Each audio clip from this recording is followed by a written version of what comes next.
Eh bien, régnez, contentez votre gloire. Je ne dispute plus.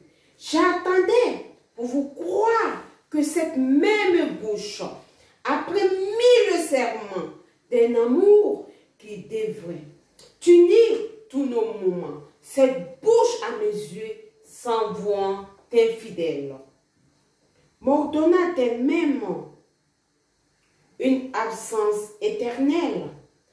Moi-même, j'ai voulu vous entendre en ce lieu. Je ne coûte plus rien et pour jamais à Dieu. Pour jamais.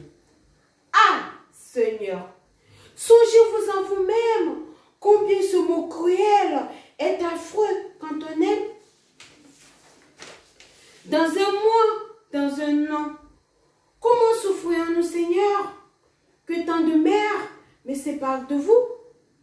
Que le jour recommence et que le jour finisse sans que jamais Titus puisse voir Bérénice, sans que de tout le jour je puisse voir Titus. Mais quelle est mon erreur et que de soins perdus?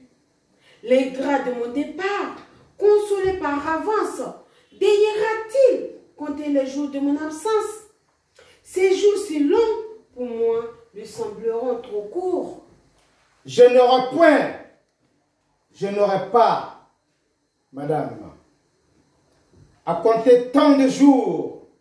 J'espère que bientôt la Christ renommée vous fera confesser que vous étiez aimés. Vous verrez que Titus n'a plus Saint-Esprit. Ah! Seigneur, s'il est vrai, pourquoi nous séparer?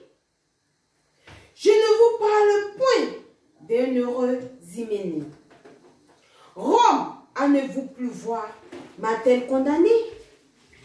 Pourquoi m'enviez-vous l'air que vous respirez? Ah, hélas, vous pouvez tout, madame, demeurer.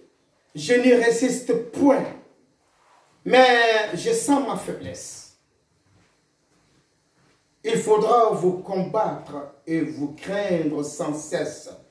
Et sans cesse, veillez à retenir mes pas, que vers vous, à toute heure, entraînent vos appâts. Que dis-je? En ce moment, mon cœur, hors de moi-même, j'oublie et se souvient seulement qu'il vous aime. Eh bien, Seigneur, eh bien, quand peut-il arriver? Voyez-vous les Romains prêts à se soulever? Et qui sait de quel œil ils prendront cette injure? S'ils parlent, si les cris succèdent au murmure, faudra-t-il par le sang justifier mon choix? S'ils se taisent, madame, et me vendent leur loi, à quoi m'exposez-vous? Par quelle complaisance faudra-t-il quelques jours payer leur patience? Que n'oseront-ils point alors me demander? Maintiendrai-je des lois que je ne puisse garder?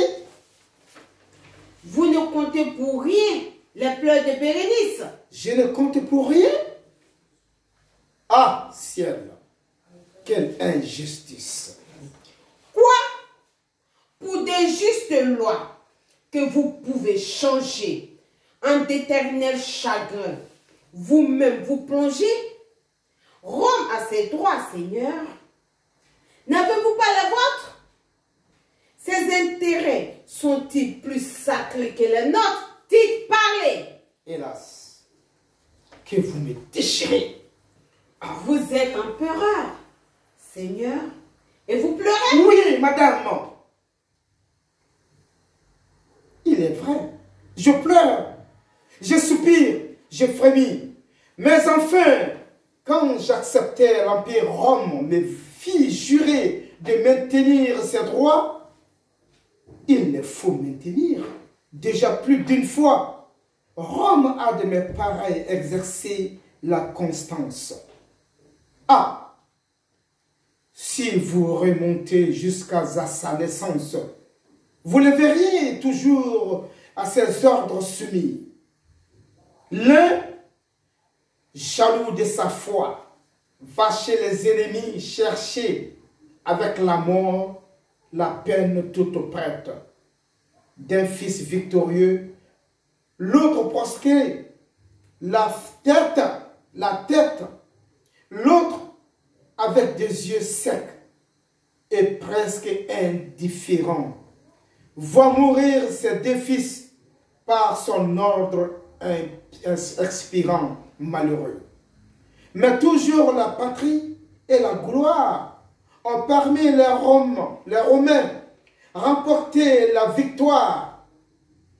Je sais qu'en vous quittant, le malheureux Titus passe l'austérité de toutes leurs vertus.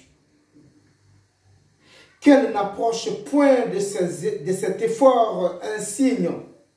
Mais, madame, après tout, me croyez-vous indigne de laisser un exemple à la postérité qui sans de grands efforts ne puissent être imités?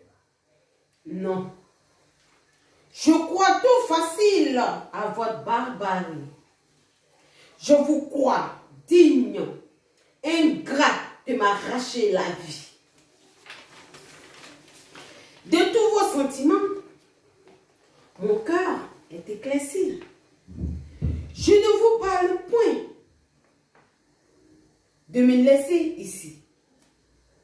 Qui, moi, j'aurais voulu, honteuse et méprisée d'un peuple qui me hait, soutenir la risée. J'ai voulu vous pousser jusqu'à ce refus. Ça n'est fait et bientôt vous ne me craindrez plus. N'attendez pas ici que j'éclate en injure, que j'atteste le ciel, ennemi des parjures. Non, si le ciel encore est touché de mes pleurs, je le prie en mourant d'oublier mes douleurs.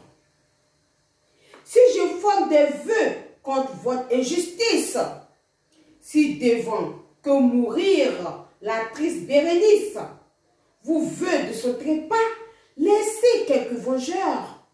Je ne le cherche, ingrat, qu'au fond de votre cœur. Je sais que tant d'amour n'en peut être effacé, que ma douleur présente et ma bonté passée, mon sang, quand ce palais je veux même verser, sont autant d'ennemis que je veux vous laisser, et sans me repentir de ma persévérance. Je me remets sur eux de toute ma vengeance. Adieu,